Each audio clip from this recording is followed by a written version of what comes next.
There's a voice in your head right now. Not literally, not in the way that would concern a doctor.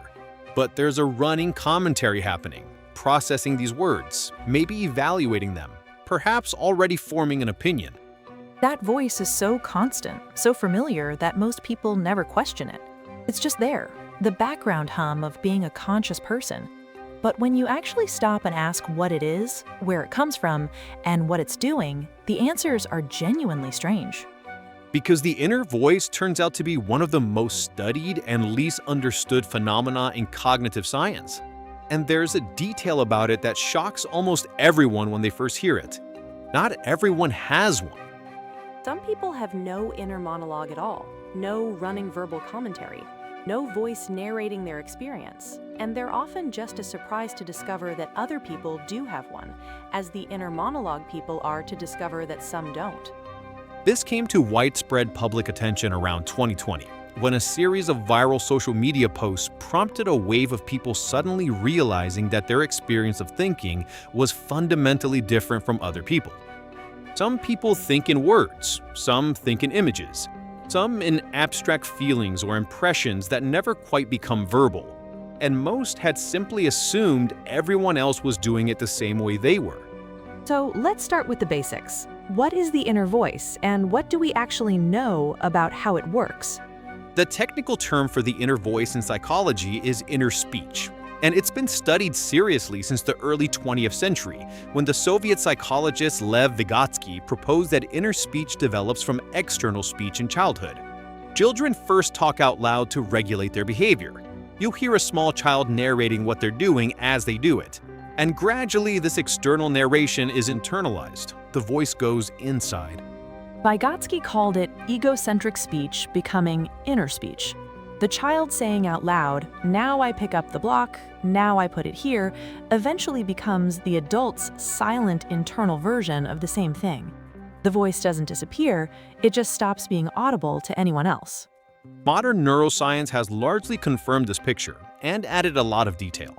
Inner speech activates many of the same brain regions as spoken speech, particularly Broca's area, the left hemisphere region associated with language production, and the motor cortex areas involved in controlling the mouth and throat. There's a phenomenon called subvocalization, tiny, imperceptible movements of the larynx and vocal muscles during inner speech. Even when you're thinking silently, the speech apparatus is partially activated. If you attach sensitive electrodes to the throat during inner speech, you can pick up faint electrical signals corresponding to the words being thought. Which means inner speech isn't purely mental, it has a physical component. You are, in a very subtle way, almost speaking when you think in words. The body is participating even though no sound comes out. Now, what is the inner voice actually for? Because it's metabolically costly, running it takes energy. Evolution doesn't keep expensive systems running without a reason. The most well-supported function is cognitive regulation, using language to organize, plan, and control behavior. When you're working through a complex problem or deciding between two options, or talking yourself through a difficult situation, the inner voice is doing something active and useful.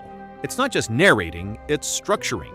Research by Elaine Morin at Mount Royal University in Canada found that people use inner speech heavily for self-reflection, for thinking about their own thoughts, feelings, and motivations. The inner voice is how many people process emotional experiences. You have a difficult conversation, and then on the way home, you replay it, analyze it, reframe it. That's the inner voice working as a kind of personal therapy. There's also good evidence that inner speech plays a role in working memory, the short-term system for holding information in mind while you use it. When you're trying to remember a phone number long enough to dial it, or keep a set of instructions in mind while you carry them out, inner speech is part of the mechanism. You repeat the information to yourself internally to keep it active.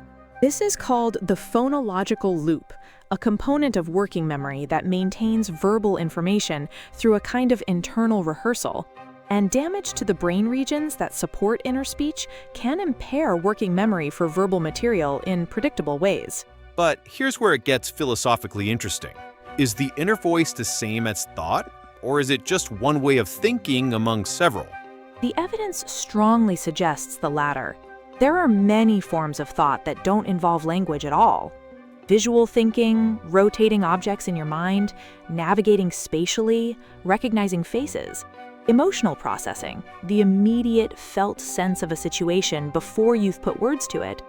Musical thinking, composers who report hearing complete orchestral arrangements in their minds without any verbal component. The mathematician and physicist Henri Poincaré wrote extensively about his experience of mathematical insight arriving as a sudden wordless certainty, a feeling of rightness before any verbal formulation was possible.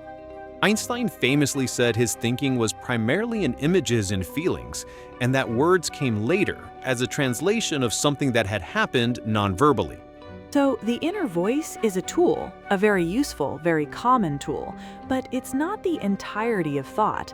It's the verbal layer of a much larger cognitive process. Which raises the question of what happens to the people who don't have it, who think without an inner verbal monologue. Psychologist Russell Hurlburt at the University of Nevada has spent decades studying this, using a method he developed called descriptive experience sampling.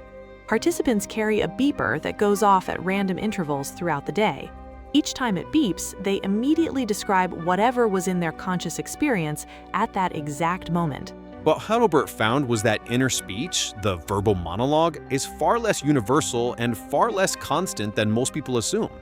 Even among people who report having an inner voice, it's not always running, it comes and goes. Many moments of conscious experience contain no inner speech at all, just images, sensory experience, emotional tone, or what he calls unsymbolized thinking, a clear sense of knowing or intending something without any verbal or visual representation. And a significant minority of participants report almost no inner speech across their sampled moments. Their thinking is predominantly nonverbal, and they function perfectly well. They solve problems, make decisions, experience emotions, regulate behavior, just through a different cognitive medium. Which raises the question of what happens to the people who don't have it, who think without an inner verbal monologue. Psychologist Russell Hurlburt at the University of Nevada has spent decades studying this, using a method he developed called descriptive experience sampling. Participants carry a beeper that goes off at random intervals throughout the day. Each time it beeps, they immediately describe whatever was in their conscious experience at that exact moment. What Hurlburt found was that inner speech, the verbal monologue, is far less universal and far less constant than most people assume. Even among people who report having an inner voice, it's not always running, it comes and goes. Many moments of conscious experience contain no inner speech at all, just images, sensory experience, emotional tone, or what he calls unsymbolized thinking, a clear sense of knowing or intending something without any verbal or visual representation. And a significant minority of participants report almost no inner speech across their sampled moments. Their thinking is predominantly nonverbal, and they function perfectly well. They solve problems, make decisions, experience emotions, regulate behavior, just through a different cognitive medium. Which raises the question of what happens to the people who don't have it, who think without an inner verbal monologue. Psychologist Russell Hurlburt at the University of Nevada has spent decades studying this, using a method he developed called descriptive experience sampling. Participants carry a beeper that goes off at random intervals throughout the day. Each time it beeps, they immediately describe whatever was in their conscious experience at that exact moment. What Hurlburt found was that inner speech, the verbal monologue, is far less universal and far less constant than most people assume. Even among people who report having an inner voice, it's not always running, it comes and goes. Many moments of conscious experience contain no inner speech at all, just images, sensory experience, emotional tone, or what he calls unsymbolized thinking, a clear sense of knowing or intending something without any verbal or visual representation. There's one more aspect of inner speech that's worth exploring, and it's the one that connects most directly to everyday life: the emotional tone of the inner voice. For many people, the inner voice isn't neutral. It has a character, a personality. And for a significant number of people, it's critical, harsh. The inner voice says things to them that they would never say to another person. You're not good enough. You're going to fail. What were you thinking? Research by psychologist Ethan Kross at the University of Michigan has looked at how people can use inner speech more effectively, and one of his most striking findings is about the use of the second or third person. Rather than saying to yourself, "I'm anxious, I'm not ready," saying "you're anxious" or using your own name, "you are going to be fine," produces measurably better outcomes. This technique, which Cross calls distanced self-talk, creates a small psychological gap between the self and the inner voice. You're no longer inside the anxiety, you're observing it slightly from outside.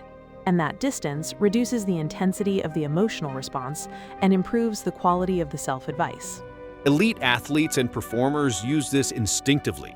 Many sports psychologists train athletes to coach themselves in the third person, using their own name rather than "I." The research suggests this isn't just a mental trick, it produces real changes in performance under pressure.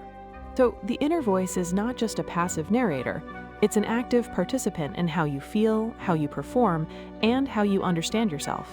How you use it, the words you choose, the person you address, matters in measurable ways.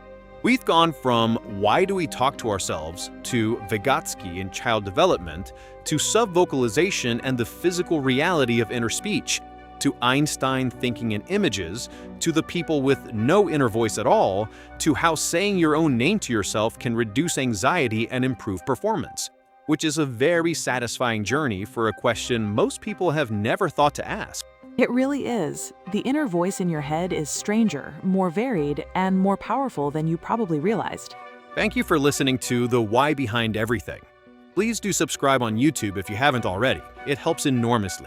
Next time, we're asking, why do we blush? Of all the involuntary physical responses humans have, blushing is one of the most peculiar. It betrays exactly the emotion you're trying to hide. It's completely uncontrollable, and as far as anyone can tell, we're the only species that does it. Charles Darwin called it the most peculiar and most human of all expressions. The reason why is both stranger and more fascinating than you'd expect. See you then.